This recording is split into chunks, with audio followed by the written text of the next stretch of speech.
Hello, Marky Dragon, also known as Marcus Eikenberry in real life, and welcome to another episode of what game are we on? Oh my god. Hey, I just made a mistake. Okay, Shroud of the Avatar. Shroud of the Avatar. So, I just been playing too much here today. It's been a very long day. You're addicted. I'm addicted. Oh my god. I saw the discussion about drugs and stuff, and Frank, yes, drugs are very bad. I can't believe it. Okay, so let me let me introduce you guys here. So Incogni's on the screen right now. Everyone say hello. He always prepares insults for me. Hi, chat room and people on the internet. I will insult you later on. Let's see here. We also got Taylor. No image for him. Hello, Taylor. Hello. And Freddie. Hello, Freddie. Freddie can't talk. Oh, there. Oh, Hello, he's looking for his unmute button. Hello, Freddie. Yeah. How are you? And then we got Frank here. Hello, Frank. And Howdy. Frank is going to be taking a trip here soon, I understand. And Curtis. How are you today, Curtis? What's up? How you doing? Good, good. So I think that that the first order of business is that Frank, I understand you're going to Rooster Teeth? Yeah, Shroud of the Avatar Portalarium is making their first public presentation at Rooster Teeth, so I decided I would go. Mm-hmm. And so I booked it's a 3-day event, so I got a 3-day pass and booked a hotel across the street. And so that you can stumble back drunk without Right. too much trouble. Right. Portalarium likes to drink their 25-year-old scotch, so if they share that with me, I won't say no. Yeah. That's interesting. So I did not know that. So, yeah. So that's July 5th, 6th, and 7th in Austin, mm-hmm. and it's $50 for a 3-day pass, so it's not high price. Yeah, not expensive. Not expensive. So- Are you having to fly down, or do you live close enough you can drive down? Well, I'm going to drive down. I'm in Kansas City. I'm going to hop in my Wii car and go down there, or maybe the motorcycle. Depends on the weather. Yeah. How do you plan on leaving with all that drinking? Well, I'll stay in the hotel until I'm not drunk.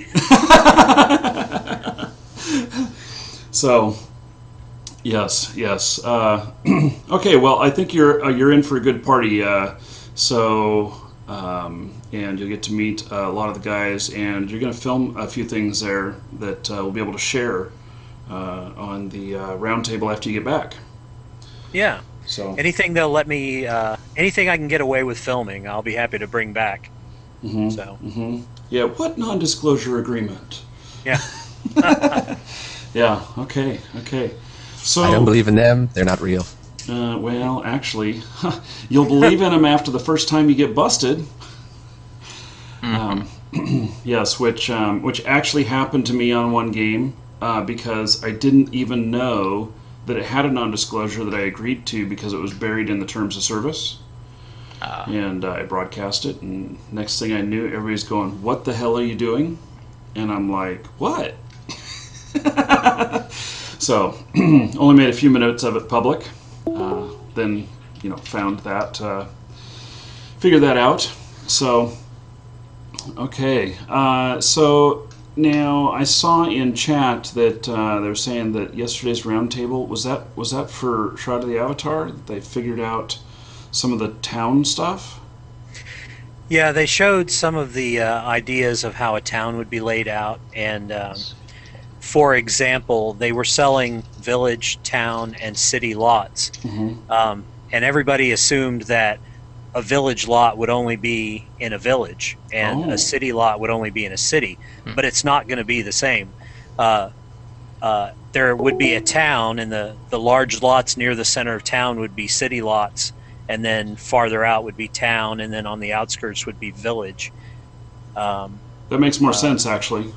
Yeah. It's just like a real, well, and it's not like a real place. Although, if you look at like a downtown of a city, you know, the buildings take a full city block, sometimes more, and you know, as opposed to, you know, when you go out 20 blocks from downtown, then you're, you know, it's smaller buildings. Right. Yeah. So essentially, you have big buildings, projects, suburbs, etc. Yeah. That's how it's laid out, and their concern was that you would move into a city and you would have neighbors and friends, and people would know to come to that city to buy your stuff. And then you would want to upgrade from your little small house to a large house, so you'll just be moving across town rather than have to go find another place to live. Wait a second. You just said something there, which I was banning a person from from here. Okay. But you said that they're going to want to upgrade houses in the game while you're playing. You would want to upgrade your house. Mm-hmm. Whatever the mechanic is, if you're a citizen and you have a house that's on a lot that's 20 meters by 20 meters, and then you could build a larger house until your house is 20 meters by 20 meters.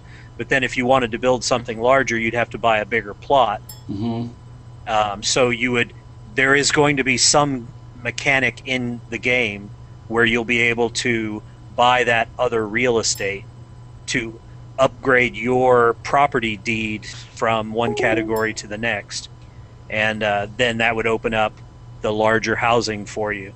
So your smaller plot would have like a one-room house or perhaps a two-room house, but a three-room house wouldn't fit. So then you'd upgrade to a town lot, which you could go maybe 3 to 5 rooms. And the screenshots, which of course I can't show, some of the buildings that they have are just massive. They're 15 or 20 rooms on huge lots. Really? And, yeah, they're pretty exciting. I wish that I had the ability to show what they look like. Well, next, you know what? I'll get my release sent to them so that we can show those things, and then maybe next roundtable we can have the stuff queued up. And by the way, next roundtable I won't be here, so there's not going to be. Well, I mean I will, but I'll be drunk. So anyway, moving on. So they showed some of the concepts of the housing. They showed like an alchemist's house that would look like a hollow tree with doors and windows built into it, and some tall cylindrical towers and some sort of Viking-looking lodges and a little grass farm hut and other concepts like that. So they say the world is almost ready to be revealed, or at least some small section of it. And then they showed what an encounter might look like on the map. They have a target of having encounters that last anywhere from 5 minutes to an hour. And so one of them they call the Lich's Valley or something like that. And so you would come through a mountain in a cave into sort of a forest that's infested with spiders. So it would take you a few minutes to fight your way through the forest to an abandoned village that maybe has zombies and skeletons in it. And then you come to a moat around a castle that has a lich in it. So you would have 3 layers of combat to get in to fight the lich. Mm-hmm. And they seem to be working off the number 4. So an encounter will have 4 encounters, 4 possible treasures, 4 hidden items, Easter eggs that may or may not have use in other parts of the game. And I can't remember what else. But so they showed this moat, and you have to figure out how to get across the moat. And they suggested that maybe shooting a control mechanism across the moat with an arrow or a spell to lower the drawbridge, and then you would have to fight your way into the castle before reinforcements arrived. Or there would be a hidden cave where you could go into a cave and go underground and come up on the other side of the drawbridge and then sneak in the back door of the castle. Mm-hmm. they're talking about these little encounters. You know how the overhead map is like a hex map, and so you go to a particular hex and zoom in, and then it's kind of a limited battle space, and it looks interesting. But the fact that they're planning encounters to last from 5 minutes to an hour kind of gives you an idea of the attention span that they're expecting from the players. Short. Yeah.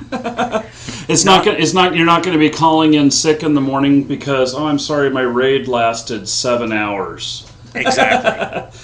Yeah. Okay. So, well, that all sounds exciting. I'm. I think though, I could only. I was gifted my my entry into the game. My Kickstarter thing, and even at that, I think it was $500. Right. And so just to get a village house. Now my village house comes with, free rent, and that's part of the whole deal. But I of course have an interest in moving up to town or city houses. But I think that if I make that change, I'll bet you I lose my free rent. Well, they're saying that you won't. If you are involved in the Kickstarter or pre-release backing of the game, that you will have no rent, and even if you upgrade, that specific question was asked. Okay. And they said they are trying to treat their early backers well and not ever charge them rent. Okay. I'm in on it then. Okay. We're gonna have the city house with 50 rooms, and we can all come party. Yeah. Oh my. Yeah, that'll be great. That'll be really great. So I'll have to work hard in game to get that upgrade, though, I think. Yeah, we just don't have any idea what it's going to take. I don't know if Portalarium knows what it'll take, but that's what they they're probably don't yet. But my thought is that really it's going to be a lot of working in game to earn money and to become wealthy enough to afford one of these. I mean, I expect it to be with the rarity of property. I expect it to be extremely expensive. Right. So, and that's one thing that's both good about the game and disappointing at the same time. Not everybody's going to be able to have a house.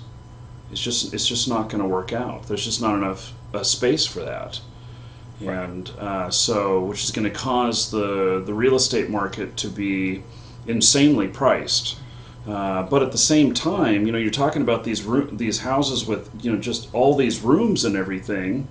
So there could be a enterprising venture there that hotel rent by the week, right. or by the month or whatever, and that you can you park your character in there and all your gear, and that room is yours. So. Right. They are talking about that, where they would have 2 levels of access that you could have in your house, and you could say, here's a list of people that have access to house storage, and even that you could buy a chest and say, okay, I can open this chest and Marky can open this chest and no one else. So you could in fact rent a room and a chest to another player who doesn't have a house. But I think the people who are wanting to rent would want to decorate as well, and that could be a real issue if you had to give decoration rights for the whole house. I could just see it. Yeah. You walk in, oh, there's a fish tank in the front room. Oh, okay. Oh, someone's motorcycle. Yeah. It's just like living with other people. You don't know what to expect. Right. So, I mean, if it's just your friends, then hopefully you could come to some agreement about that, and it wouldn't matter that your 6 or 8 friends have access to move decorations around. But if it's a stranger, I don't know how they're going to work that out. I think it's really important to have some sort of rules in place or whatever, so that I can rent out a room, or just by room, and give access to the house and then access to rooms, and that way you can rent out rooms or whatnot, and to go a step beyond that, you place a little chest there at their doorstep or whatnot, and that little chest has the properties to allow the room to become unlocked if it's not fed the proper amount of currency for a time period, and then it becomes rent. And if you don't pay it rent, and you know what'll happen then? People will be hall camping. they'll be clicking on it. Oh, he only has 1 day left. Okay, I'm checking tomorrow. Oh, 1 hour left. Hey, I think we're having a party here in the hall, because if they don't come in and log in and feed it and their door unlocks, woohoo, free loot. Right. And then, or they're the ones who gets to move in next. So Right. Yeah. I actually like the idea of playing with a lot of other people around that may not necessarily be people that I'm engaging with directly. And so what I mean by that is that, like, each one of us here in the hangout, that we could all be living at the same place and everything, but we're on at different times and stuff. But we might wave at each other time, or if we have something to do, then we might hang out together. And all being within the safety of your home. So essentially, Mark, you're asking us to come live with you in game. It's an invitation. You can hold on to that. Okay. Can I take the basement? I can live on the roof. Yeah, I know that I will be. My wife will be in the house. She'll be using the house with me, the house that we have, and I don't know how big a village house is actually going to be. And so, it may be just 2 rooms or whatever, and that may just be as far as that goes. But if I could get a city house, most definitely, I would love that. I would think that was great. Or we have the city house where the main floor is all the shops and everything. Second floor is, living quarters or whatever. I think that'd be a lot of fun. So essentially, the housing system will work, or to upgrade the house, is that at the cost of everyone living in it, or just the house owner, landlord? I would think that if the owner moves and releases the house, that he's selling it to someone else, and that someone else could kick everybody out if they wanted. Just better make friends with me as I upgrade.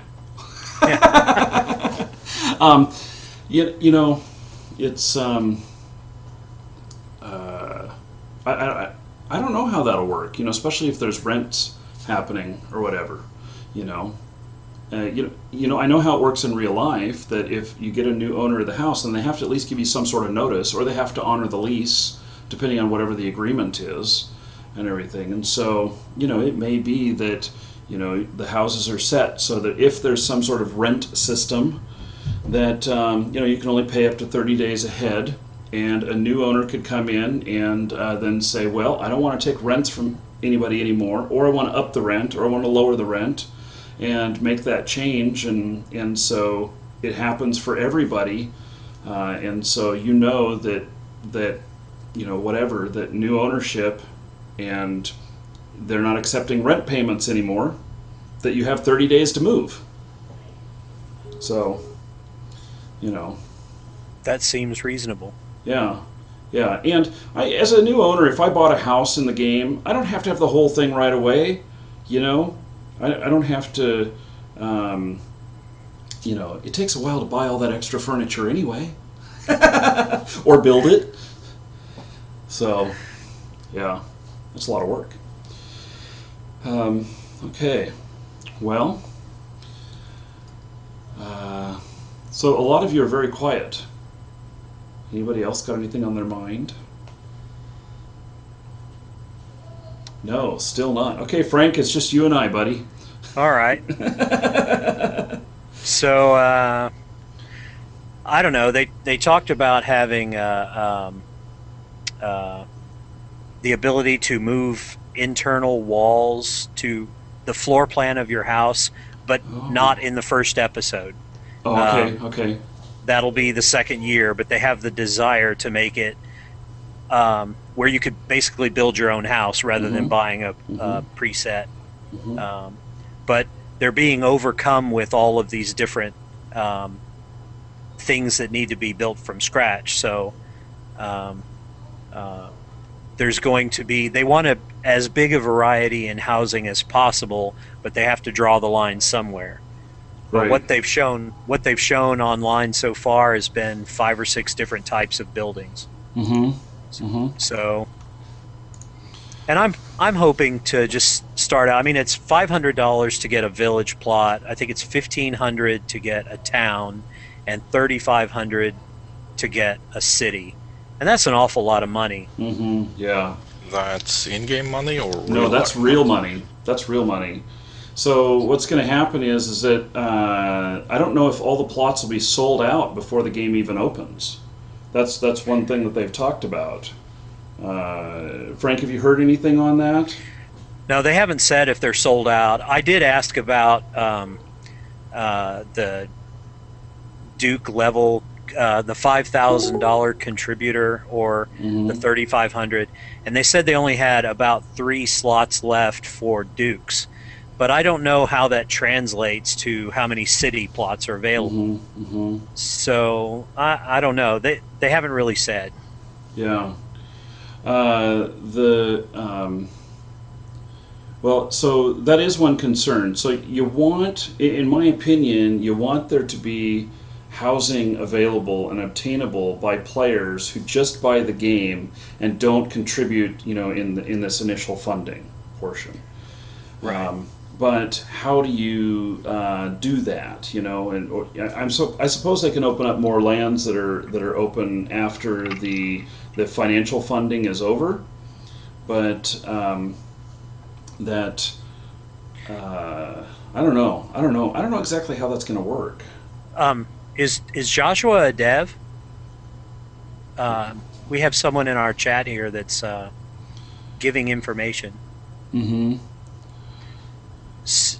So yeah, but there's got to be a way there to reserve housing for people who don't get in previous. So yeah, once they earn however much it costs, 1,000 gold to buy a village, 5,000 gold to build a town. There's got to be some mechanism like that. I'm sure they wouldn't sell out in Kickstarter. And I know Richard has talked about the ability to allow us to sell our property, especially Right. those of us who paid money for a property. That if we want to sell it for, so we paid 500 for the plot. If I want to sell it for 1,000 and I got a willing buyer, I can. Now that's Right. not set in stone yet. Wait till the lawyers get a hold of it. But that was actually something that in Ultima Online was very, very lucrative. A friend of mine would acquire houses, and then he would resell them on eBay, and he profited over 100,000 a year doing that. Wow. So there'll be people looking to do that. Although I think that there's limited resources, and so there won't be probably nobody making 100,000 a year off of it. But Well, if there's a way to own more than one plot, I mean, I could imagine second if account. Yeah, well, yeah, I wasn't considering a second account, but yeah, I guess that's a way to do it. But I was thinking that if I could buy a second plot on my account and then flip it, just not sell my village property, but keep it and buy a town plot and live on the town plot and rent out the village plot, and then maybe decide, well, I'll go ahead and sell that village plot later. And if it means real money in the real world, I don't know what the terms of service are going to be, if they'll care if people make money off of that. Hmm. Well, they could do it very much like the EVE Online system of, you buy you buy the credits or whatever from, directly from Portalarium. You convert it into gold, and then you pay the gold to someone, and keeping it all in, so that the cash goes through them. Although I don't know how they're going to deal with farmers and stuff if gold is a currency that can be handed from one player to another. Then you've got people who will do as much as they can to farm that, to create that, so that they can make money. It's been a problem in almost all of the games, and there's very few games where it hasn't been a problem. Even CCP has just this wonderful system for how people can legitimately buy in the game and not get banned, but there is still external stuff that happens, and they ban people for it, but it still happens, and they're still having to commit resources to policing it. So it's a really, really tricky question. And I don't think anybody has a perfect answer for it. If anybody was able to come up with a perfect answer for it, it would have been Blizzard when they did Diablo 3 and everything, and they had their real cash system, and that has been, while the system may be good, it was the downfall of the game, because there was so many people in there just trying to make money. They weren't playing it for fun, they were playing it for money. And and I don't want to play with somebody who's playing for money. I want to play with somebody who's playing for fun. Right. So, yeah, I don't know. Mm-hmm. My brain is locked up on going down that path. So Right. It's easy for my brain to go down that path. I think that way, but yeah. so okay. So Joshua is typing a whole bunch here. You can turn your mic on. You don't have a cam or a mic? Oh goodness. He joined the Roundtable with keyboard only. Okay. So yeah. Okay. Well, have we heard any more about? Are they still on schedule? They're actually a little behind schedule, but they are catching up. They really want to be ready to go for Rooster Teeth in July. So they're maybe a week or two behind schedule, was the impression I got from Chris, I think, was the one talking about it. And they're slow on doing things with their website. Like they were going to add a shop where you could buy game-related swag and maybe upgrades to your account, Mm-hmm. but they haven't got that done because they're concentrating on catching up with the game work. Mm-hmm. And the same thing with the forums. There's people who contributed to the developer level or higher are supposed to have their private forums, Mm-hmm. and they've been behind getting that started. Although it's apparently working, and they have some test people. They called it a soft launch, and after they get some bugs fixed, then they'll open up to the rest of us that have dev level access. Mm-hmm. So, but they've been concentrating on doing the game related stuff rather than updating their public image. So we don't really know where they stand. Yeah. The screen captures that they showed in the world, the housing and the map seem pretty far along to me. Mm-hmm. So I think they have some very talented artists on the team, and the team is coming together quite nice. I'm amazed at how much work they're doing for the size of their team, because they're not huge. right, what, 20 people or so? Mm-hmm. Mm-hmm. And they brought on board a couple of people recently that are the people who render the models, and then Lum the Mad, who I'm not really familiar with, but I guess he's running the boards. He's developing the forums that they use right now are not sufficient, and they're going to move to a different base, and he's bringing that online. And so the more people they get hired, the faster they go. Right. Yeah. Okay. Well. So, what? Okay, so there's no. We're not going to do a roundtable next week, um, but we'll do one the week after, and I think so. And Fear is missing today. I don't know what he's out doing. He said he was out doing something. Right. So, yeah. Okay, guys. The other guys here. Got anything on your minds? Or are you just lurking? I'm Lurking. somewhat lurking because I barely know the game, and I'm not sure what's gonna happen once the game launches. Will it have PvP, guild type PvP, where you can initiate a war between two groups? I am actually interested in the game insofar as what I know about other games and what it sounds like they're putting into Shroud of the Avatar. For instance, the housing thing, I know we already kind of discussed that, but in Star Wars Galaxies, you could have as many houses as you wanted, I think, but they were expensive. And if you outgrew your house, you bought a bigger house and then sold the smaller one, I guess, or kept it as a storage facility. Right. And you could now in Shroud of the Avatar and in Ultima Online, you had, or I guess just Ultima Online. We don't know about Shroud of the Avatar, but you had the ability to, like with you, break into another person's house by stealing the key. Yeah, you heard me in tell Star- that story, huh? Yeah. I've watched a lot of your movies, Marky. I know a lot about you that you do not know. Okay. Okay, don't get creepy on me. That's my job. I'll leave that to that guy. But you have the ability to like break into houses and whatnot and steal stuff that's in them.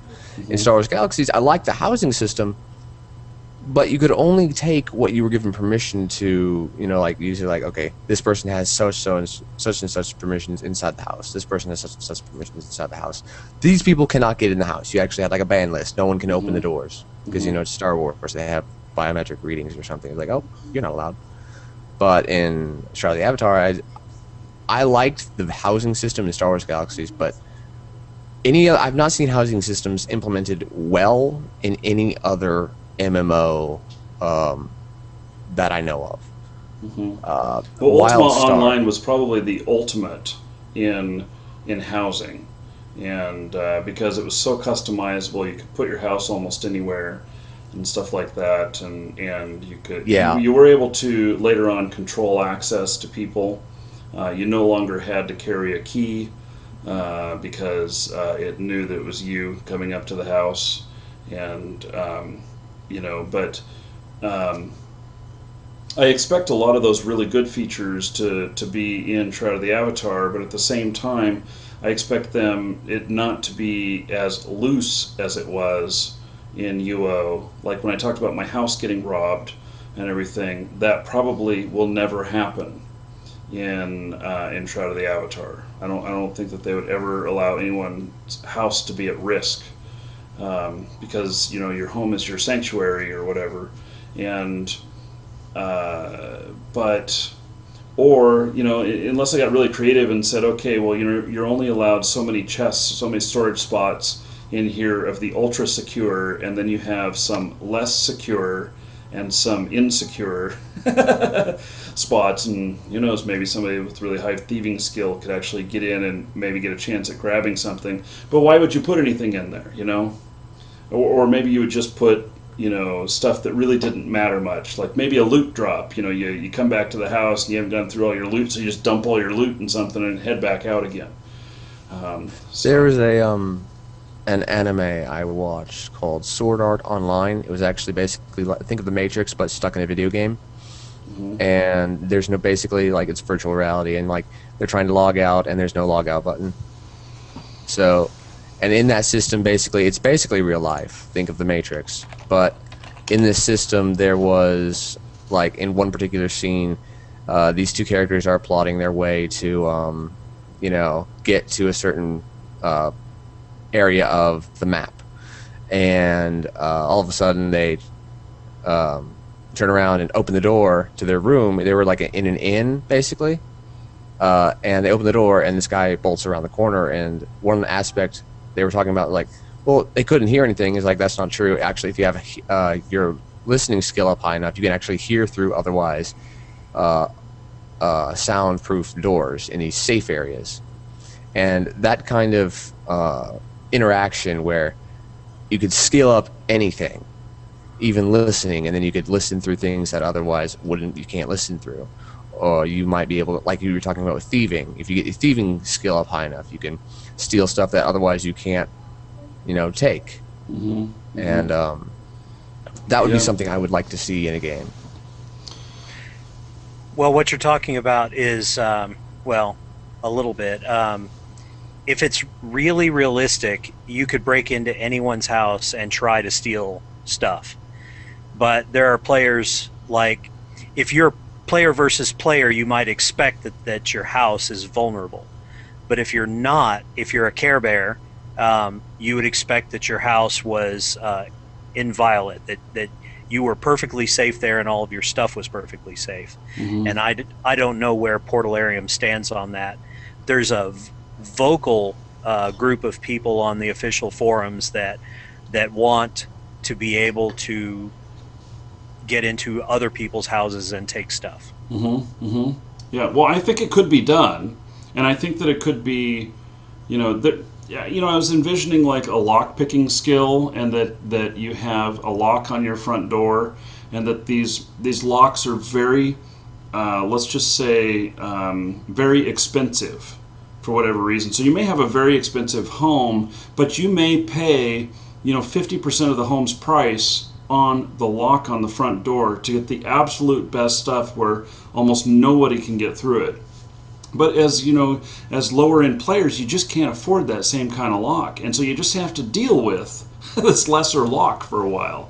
And the whole thing about secure containers, lesser secure, more secure, and then it could be where the you're in Care Bear land or whatnot, that when you are in your home and someone unauthorized comes into your home, you are invulnerable to their attack. That you can start attacking them, and they're going to take damage from you and have to run out, and you potentially can kill them because you're invulnerable. You're in your own home.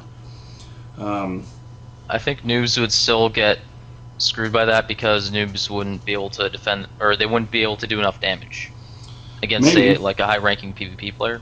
Maybe, or Like- you have a pet dragon that sits in your front room. Yeah.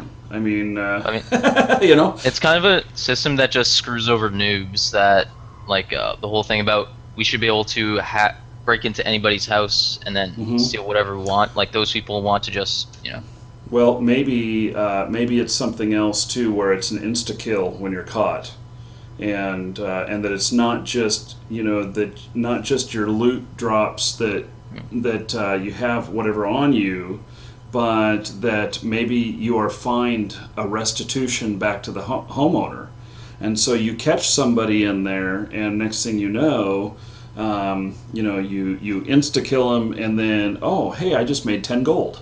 Because I Yeah, caught that's them, not a bad idea. and it came out of their money. So, One way I could see it is like it's not a lock, it's like a biometric scanner Mhm. that you have to use while a series of guns are pointed at you, and if you fail to break it, you die. Yeah. Well, I think that they're okay. Let's think of this. Let's think of stealing from houses, breaking into houses as a mini game. And so not just the whatever and so maybe there's some way where someone can opt out of playing this game, this mini game, and maybe that's by you live in a town that has a lot of guards, and so you don't have much riffraff happening in there, and so you pretty much don't have to worry about anybody breaking into your house. But when you live further out in areas that might be smaller towns, or further from the main hubs, that you have a higher risk. But at the same time, with having the higher risk of getting your house broken into, you have a more opportunity out in that region because the resources are richer, the there's more opportunity for making money, and so you take that risk based on at my location. I'm taking some more risk, but I have a lot more opportunity for how I'm making money. And Kind of so, like sex status for Eve. yes, yes. So the higher the security, the lower money you can make based on the resources around you. The lower security, the more money you can make based on the resources around you, and the much greater risk you have of being killed. It's a lot more lawless, and I could go for that. And you know what I'd do? I'd end up with 2 homes.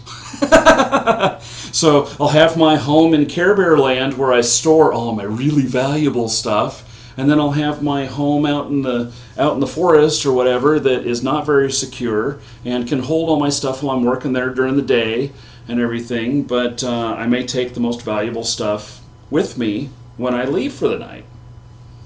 So It's the words. They're hard. WildStar is doing a housing system that allows you to build a house on the ground and then level up the area around it, putting turrets, defenses to protect from NPCs as well as players.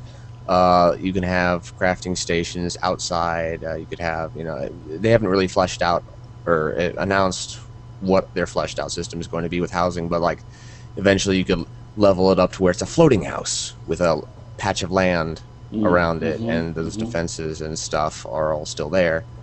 And then you can upgrade your house and whatnot. And like you could have a raid portal that actually on your house that you could have that instantly teleports you to the raid with a buff. Anyone who uses that also gets a buff to go with it, just because you use that method to get to the raid. And I mean, there's so many things that you could do with player housing. As far as like that, you'd have a buff. Like, hey, whoever's near my house, you want to go use my portal? You get a buff with it. So I can easily see it backfire big time because you pay real money, like let's say $500, and your house gets raped. Yeah, not the best thing you can do, and then you contact customer support. They do anything, you will probably quit the game. Well, okay, so let me ask you here. You pay for an account in EVE Online, or you pay, or let's say you buy an ISK through the Plex system, and so you've spent $30, $35 to essentially buy your ship, and then you go out into space that's really dangerous, into nullsec or whatever. Whose fault is that? I mean, it gives you warnings along the way, and you could really receive a warning whenever you're going to place your house, saying this is the challenges of this area, and make sure that you know what these issues are. Well, if I get blown up in EVE, it's probably based on I got attacked by too much people, or I was really stupid. In that game, I don't really get notified if I'm offline and someone's poking around my house. Maybe your house is only vulnerable when you're online. It would make more sense. And across the country on the other side of the landmass. So to protect your house when you're online, maybe you have a pet dragon and you keep them very well fed, or you hire a guard. Looking for Mage Portal, paying 2,000. Yes. So I think that this really can be done so that there can be risks, so that there can be, a little bit of strife there. I would look forward to it, and in fact, if I'm late to the party or whatever, and let's say I have to live way in the outskirts where it's not very safe, but that's the only place that there's a land plot, I'm going to take it, regardless of the risks. And then I will keep my eye out for the first opportunity where I can move to a more secure place if security is important to me. And that in itself becomes a quest. It may take you 6 months to get up to the level where you've earned enough money to pay for the higher security and everything. And that would create in my opinion, a much welcome break from like the constant in a normal game, you ask about game mechanics, you ask about game gear, you ask about stuff like This is that. upgrading your And house. yeah, this is just like you go around instead of asking people, "Hey, where do I get this gear?" You're like, "Hey, do any of you know where there's a plot of land where I can move my house?" Or Are you going to sell your house or whatever? your house could have a whole skill system in itself and be just like another one of your characters. Yeah. I'm just waiting for this one. What level is your house? I'm waiting for it. Or what power level does it have? What's its defensive rating? Yeah. That's not a terrible idea, but most of the houses come with some level of servant or vendor, and so there are NPCs. So I don't think it's a stretch to say you could have a guard on your house that's a 30th level fighter, or they're not going to use that system in Shroud, but No. I'm going to train my butler in sword skill, and Ooh. whether it's gold or I transfer some of my experience to him, my butler will be a swordsman and protect me from people like thieves. So your butler will be a combination of Alfred and Batman. Yes. I thought about that. Yeah, well, that's not a bad idea there, because you could hire a butler to be somebody at your house, and they're I don't know what they do. They open the door for people whenever at first or whatnot, but then you really could they could have their own skills and everything. It's just like animal training in a lot of the games, where this animal will defend you. And you take them out and fight and everything to build up their skills. And so maybe you have two butlers because you want to leave one there all the time, and they become your fighting companion. But they also help protect your house. And so then when you're offline, you've got two of them there protecting the house. Even if and when you're online, one of them's out with you, and I don't know, maybe the stone in your pocket starts vibrating whenever your house has been broken into and you rush back home. Right. Marky, that's so wrong to have that stone. Yes. Well, I'm just trying to think in the lore of the game. I'm not going to have a cell phone or anything else vibrating in my pocket. The stone can light up. Yeah. Yeah. What if my character is female and the stone starts vibrating in my pants? Okay, stop. So you it's gotta not. think about these things. Yeah, it's not. It's not far fetched. It is just like taming animals, and they've talked about that. So instead of an animal, it could be a henchman or whatever you want to call it. Or it could even be an animal that it could be dogs that you have a pet dog or whatever. And so I actually really like that idea. I'm not so much sure about taking somebody out with you to fight with you. An NPC, it feels. Although what we do it with the animals and everything, and so you have to give them commands and stuff. It just I guess it would feel a little bit dorky taking out my butler to help me go slay whatever animals. But But being tied to your house, because if you have a vendor in your house, perhaps he's vulnerable to shoplifting, but you have a butler there that's also a swordsman that would protect against a potential thief. And as long as it's tied to your property, maybe it's doable. Yeah. I like it. Okay, that's a wrap. That's go to print with that. Let's get Richard on the phone. And Yeah. I really like that. The problem is that the vision that they have already for a lot of things, they have so much work to do, and a lot of the stuff that we're talking about is not simplistic. So there's a lot that'll go into all of that, and so in its basic form, it may be that it has to start with, okay, you have a butler in the house, someone breaks in, the butler starts screaming, and all the other people around hear this and are able to rush in and help get that person out. Something like that. And that might be very simplistic. But then, after that, they can, start getting skills or whatnot in the next patch, So, right. yeah. Okay, well, that's been fun. We don't really have time for another subject, so it's pretty much about a wrap on this. And next week, you guys are going to have to do without a show. And but then the one after that should be pretty awesome. We should have a lot to talk about. So, okay, well, thank you everybody for joining. And Frank, thank you for keeping up on the information so much. Because I certainly don't have as much time to keep in on all of that and keep abreast of it. But when the game comes out, I'm going to be playing the hell out of it. I'll be right in the thick of it. So, Right. and looking forward to it. Okay, take care, everybody. See you in 2 weeks. See ya. Have a good one. See ya. Take